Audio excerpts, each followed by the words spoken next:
Hello students, Sandeep नौनीवाला classes में आपका फिर से स्वागत है। आज हम फिर से शुरू करेंगे 8th क्लास साइंस से चैप्टर नंबर 1 जहाँ से रह गया था। तो चलिए आगे बढ़ते हैं।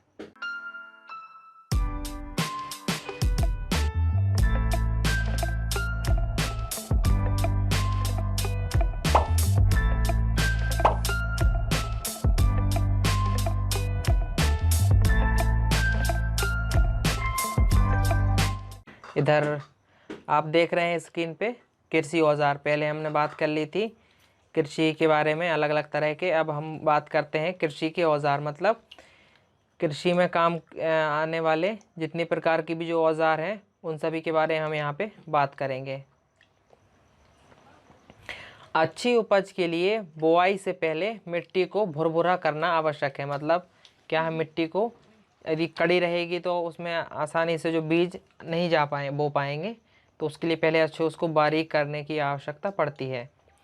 यह कार्य अनेक औजारों से किया जाता है, मतलब अलग अलग तरीके से उपयोग जो औजार हैं उनको उपयोग करके इसको भुरभुरा किया जाता है, जिसमें हल, कुदाली और कल्टीवेटर, मतलब जो बड़ी मशीनें हैं, इस कार्य के लिए उपयोग किए जाने वाले मुख्य औजार हैं। मतलब अलग अलग जो उपयोग किए जाने वाले ये औजार हैं। ठीक है। अब हल का उपयोग, हल क्या है? यह प्राचीन काल से ही हल का उपयोग जुताई और खाद उर्वरक मिलाने और खरपतवार निकालने एवं मिट्टी खुरचने के लिए किया जाता है। मतलब अलग अलग तरीके से हल का भी उपयोग पुराने समय से चलता आ रहा है। यह औजार लकड़ी का बना होता है, जिसे बैलों की जोड़ा या फिर अन्य पशुओं जैसे घोड़े, ऊंट की सहायता से भी खींचा जाता है। और ज़्यादातर हर एक जगह पे बैलों की सहायता से खींचा जाता है हल। इसमें लोहे की मजबूत तिकोनी पत्ती होती है जिसे फाल कहते हैं, और हल का मुख्य भाग लंबी लकड़ी का बना होता है जिसे हल शेफ्ट कहते हैं। जैसे हल कैसे बना रहता है, ऐसा लंबा और ऊपर से और यहाँ से नीचे ऐसा बना होता है ना। और आगे तरफ में ये पशु लगे हुए रहते हैं।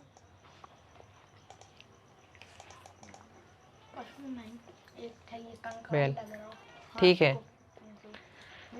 इसके एक सिरे पर हैंडल होता है तथा दूसरा सिरा जोत के डंडे से जुड़ा होता है, जिसे बैलों की गर्दन के ऊपर रखा जाता है।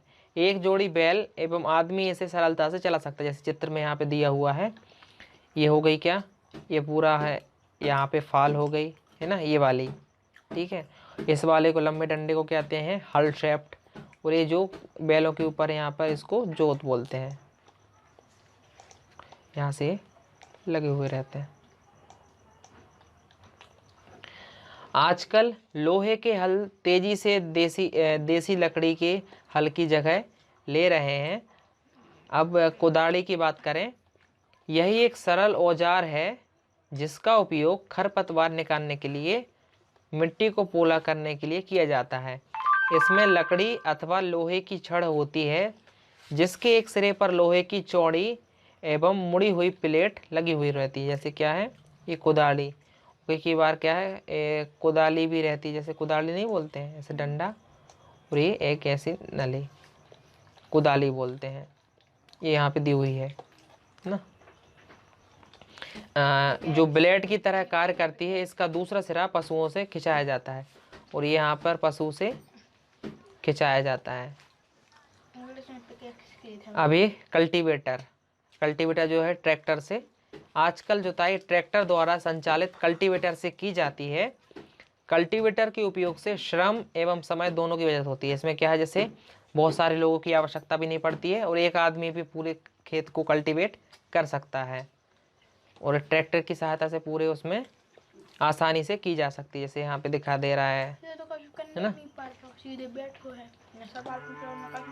सो हम आगे बात करते हैं इंग्लिश में।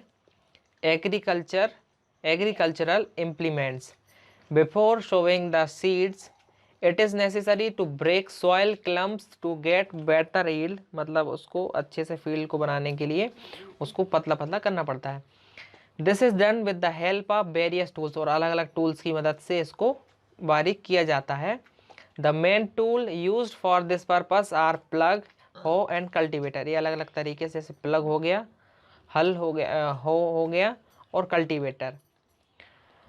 सो प्लग के बारे में बात करते हैं। This is being use since ancient time for tilling up soil and adding fertiliser to the crop and removing weeds and turning the soil. मतलब जो है पुराने समय से इसका उपयोग होता आ रहा है, सॉइल को, मिट्टी को बारीक करने के लिए और जो उसमें खरपतवार है उसको अलग करने के लिए। This is made of woods and draw by pair of bulls और अदर एनिमल्स, हॉर्स और कैमल्स, और अलग अलग एनिमल्स की मदद से इसको खींचा जाता है। It contains a strong triangle iron strip called ploughshare and the main part of the plough is long log of the wood which is called plough shaft. और इसको, ये है जो लंबा है, इसको प्लग शाफ्ट बोलते हैं, और ये जो नीचे तरफ जो है इसे प्लग शेयर बोलते हैं, और ये जो बैल के बुल के ऊपर रखी है इसे बीम बोलते हैं। It contains a strong triangular iron strip called plug shear. The main part of the plug is a long log of wood which is called a plug shaft. There is a handle at one end of the shaft and the other end is attached to a beam which is placed on the bull's neck, and one pair of bull and a man can easily operate the plug। और एक दो, जैसे दो bulls और एक आदमी इसको आसानी से ऑपरेट कर सकता है। यहाँ पे पकड़ने का हैंडल रहता है जिससे आसानी से, लेकिन इसमें बहुत ज़्यादा मेहनत की आवश्यकता पड़ती है। The indigenous wooden plough is increasingly being replaced by the iron plough nowadays. और आजकल क्या है, ये सभी पूरा आयरन का बना हुआ है, तो जिससे लकड़ी वाले जो है उसकी जगह ले रहे हैं। अब हो की बात करते हैं। It is a simple tool which is used for removing weeds and for loosening the soil। और मिट्टी को आसानी से बनाने के लिए, हल्का बनाने के लिए इसकी यूज़ होती है। It has a long rod of wood or iron. A strong broad and bent plate of iron is fixed to one of the end and work like a blade and it is pulled by the animals। और ऐसे यहाँ पे ये blade जैसे वैसे बनते नहीं हैं, जैसे देखो यहाँ पे एक ये पूरा ये आयरन का बना रहता है और यहाँ पर एक ऐसा जो ब्लेड के जैसे रहती है, तो ये पूरा यहाँ पे और आगे बुल्स वगैरह किसी से खिंचाया जाता है। सो आगे बात करते हैं कल्टीवेटर्स के बारे में। हाँ ठीक है, उसमें तो रिकॉर्ड नहीं करते हैं। अब कल्टीवेटर्स के बाद बात करते हैं। Nowadays plugging is done by tractor driven cultivator. The use of cultivator save labours and time. और जो कल्टीवेशन का यूज़ इसलिए होता है जिससे वो टाइम भी बचत होती है और जल्दी भी काम हो जाता है। तो ये जो तीनों जो है इंस्ट्रूमेंट है इसमें बताए गए हैं, ये सब कई बार एग्ज़ाम में पूछ लेते हैं कि हमें मिट्टी को अच्छे से बनाने के लिए बुआई के पहले किन चीज़ों का यूज़ होता है, तो उन सभी के बारे में बात करना है। तो इन सभी को आप प्लग हो और कल्टीवेटर इन सबको अच्छे से पढ़ सकते हैं। सो अब आगे बात करते हैं बुआई के बारे में। मतलब अभी हमने मिट्टी को अच्छे से तो बना लिया है, अब हमें आगे क्या करना है, बुआई। तो बुआई फसल उत्पादन का सबसे महत्वपूर्ण चरण है। मतलब महत्वपूर्ण क्यों है, क्योंकि जितना अच्छा बुआई होगी उतने अच्छे आपके बीज बनेंगे। बीज मतलब बीज बुआई होगी तो उतना अच्छा आपका पौधा रहेगा और उतनी अच्छी आपकी फसल आएगी। तो ये सबसे ज़्यादा महत्वपूर्ण स्टेप रहती है। बोने से पहले अच्छी गुणवत्ता वाले साफ और स्वस्थ बीजों को चयन किया जाता है। मतलब जितने अच्छे आपके बीज रहेंगे उतनी अच्छी आपकी फसल आएगी। तो इसलिए पहले अच्छे जो बीज हैं उनका उपयोग किया जाता है। बुआई फसल उत्पादन का सबसे महत्वपूर्ण चरण है। बोने से पहले अच्छी गुणवत्ता वाले साफ और स्वस्थ बीजों का चयन किया जाता है। किसान अधिक उपज देने वाले बीजों को प्राथमिकता देता है। मतलब जैसे उसमें वो किसान को पता रहता है कि कौन सा बीज अच्छा है कौन सा खराब, तो जो अच्छे बीज हैं उन सभी को वो अच्छे से इकट्ठे कर लेते हैं। मतलब अच्छे बोरों में भर के रखते हैं और बाज़ार से भी इकट्ठा कर लेते हैं। अब ये देखना है कि बीजों का चयन कैसे करें, मतलब अच्छे बीज कौन है और खराब बीज कौन है। जैसे इसमें ये पहेली है, ये पूछ रही है कि एक दिन मैंने अपनी माँ को देखा कि माँ चने के कुछ बीज एक बर्तन में रखकर उसमें कुछ पानी डाल रही हैं। कुछ मिनट पश्चात कुछ बीज पानी के ऊपर तैरने लगे। मुझे आश्चर्य हुआ कि कुछ बीज पानी के ऊपर क्यों तैरने लगे। मतलब जो खराब होंगे वो ऊपर तैर गए होंगे, जो अच्छे होंगे वो नीचे। तो इसमें क्रियाकलाप 1.1 दिया हुआ है कि एक बीकर इसे पानी से आधा भरिए, इसमें एक मुट्ठी गेहूं के दाने रखकर भली भांति हिलाइए, कुछ समय बाद प्रतीक्षा कीजिए। उसमें बात क्या करना है इसमें बताएंगे। क्या कुछ बीज जल के ऊपर तैरने लगते हैं। जो बीज पानी में बैठ जाते हैं वे हल्के हैं या भारी हैं। मतलब जो तैर रहे हैं मतलब वो हल्के हैं, जो अंदर नीचे चले गए वो भारी हो गए हैं। तो क्षतिग्रस्त बीज खोखले हो जाते हैं, इस कारण से वो हल्के होते हैं, अतः यह जल पर तैरने लगते हैं। मतलब जो हल्का रहता है पानी में वो तैरने लगता है। जैसे जो बीज हल्के हैं पोले हो जाएंगे खराब, तो वो तैरने लगते हैं। तो इसलिए पता चल जाएगा कि कौन अच्छा बीज है कौन बेकार। तो अच्छे एवं स्वस्थ बीजों को क्षतिग्रस्त बीजों से अलग करने के लिए एक अच्छी विधि है। बुआई से पहले बीज बोने के औजारों के बारे में जानना आवश्यक है। मतलब ये जो वहाँ पे दिए हुए हैं 1.2 ये कि हमें कौन कौन से तरीके से बुआई कर सकते हैं। एक ये है, एक यहाँ पे 2 प्रकार के अलग अलग दिए हुए हैं। सो हम बात करते हैं परंपरागत औजार, मतलब हमेशा से जो यूज़ करते आ रहे हैं उन सभी के बारे में बात करना है कि कौन कौन से औजार बुआई के लिए उपयोग करते हैं। परंपरागत रूप से बीजों की बुआई में इस्तेमाल किए जाने वाला औजार कीप के आकार का होता है। कीप मतलब क्या होता है, फनल। जो हम चुंगी रहती है, चुंगी बोलते हैं ना फनल, तो उसका क्या क्या काम रहता है। जैसे यहाँ पे ये है ना, इससे ये ऐसे बुआई के लिए उपयोग होती है ना। तो ऊपर अपने डालते जाते हैं और एक एक दाने यहाँ पे गिरते जाते हैं। ठीक है। बीजों को कीप के अंदर डालने पर यह 2 या 3 नुकीले सिरे वाले पाइप से गुजरते हैं। मतलब नीचे तरफ में अलग अलग पाइप ऐसे लगे रहते हैं। तो ये सिरे मिट्टी को भेदकर बीज को स्थापित करते हैं। मतलब क्या धीरे धीरे ऐसे करते जाते हैं, वो मिट्टी ऊपर से जैसे यहाँ पे लगे रहते हैं नीचे है ना। तो जैसे बीज यहाँ से गिरते जाते हैं, ऊपर पीछे एक डंडा लगा रहता है तो उसको पूरता जाता है। ये पूरी पुराना टेक्निक है जो है ना। अब सीड ड्रिल बात हुई तो ये क्या है, ये नए आधुनिक वाले नए वाले जो हैं ट्रैक्टर से यूज़ करते हैं। तो आजकल बुआई के लिए ट्रैक्टर द्वारा संचालित सीड ड्रिल का उपयोग किया होता है। इसके द्वारा बीजों में समान दूरी एवं गहराई बनी रहती है। यह सुनिश्चित करता है कि बुआई के बाद बीज मिट्टी का ढक जाए। तो जिससे ढक जाए तो क्या, यहाँ पे एक पीछे देखा होगा डंडा लगा रहता है ना, तो वो क्या करता है मिट्टी को पूरे से ऐसे ढकेलता जाता है जिससे बीज यहाँ पे ढकते जाएं। और इससे बीजों को पक्षियों द्वारा खाए जाने से रोका जा सकता है। और सीड ड्रिल द्वारा बुआई करने के समय श्रम दोनों की ही बचत होती है। मतलब यदि इसमें क्या है, इन बैलों को भी ज़रूरत पड़ती है और 2-3 लोगों की ज़रूरत पड़ती है। इसमें सीधे अपना एक ही आदमी आसानी से कर सकता है। पौधों को अत्याधुनिक घने होने से रोकने के लिए बीजों के बीच उचित दूरी अत्यंत महत्वपूर्ण है। इससे पौधे को सूर्य का प्रकाश, पोषक, जल पर्याप्त मात्रा में प्राप्त होता है। और अधिक घनेपन को रोकने के लिए कुछ पौधों को निकाल कर हटा दिया जाता है। मतलब जिससे आसानी से उनके बीच की दूरी बनी रहे, इसलिए उनको जैसे यहाँ पे देखो दूरी बीच की दूरी बनी हुई है जिससे आसानी से पौधे उग सकें। ठीक है। सो अब हम इंग्लिश में बात करते हैं। इसको ऐसे कर लो, रहने दो, उसमें उसी में रहने दो। हम सोइंग की बात कर रहे थे, मतलब बुआई के बारे में।